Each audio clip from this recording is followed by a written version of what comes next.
Some Texas lawmakers want to shield school police officers if they were to cause damage while taking action inside a school building.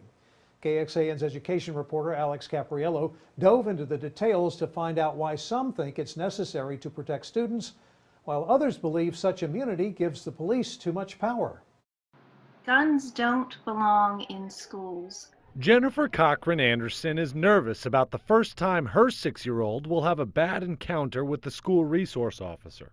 The thought of the police abusing power in front of kids scares her. In what way does having an armed resource officer foster a good learning environment? How is that good for kids?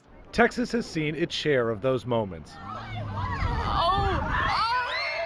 Like in 2019, when a Round Rock police officer slammed a student into the ground. We have so many black and brown children who have died at the hands of police in this week alone.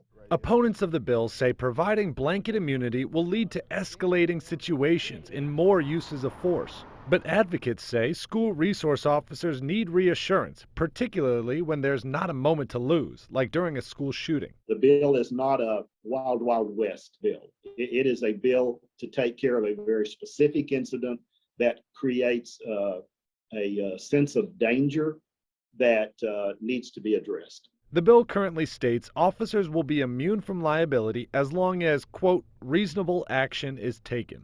Some say they'll need more clear language than that. Be able to use really any force that they think is necessary in that moment.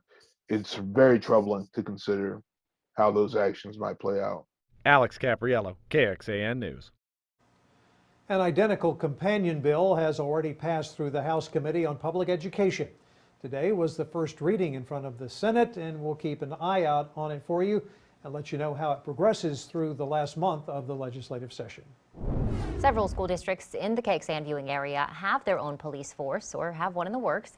Those include the Austin, Pflugerville, Manor, Round Rock, and Del Valley ISDs. Most recently, the Lake Travis ISD board approved creating its own police force.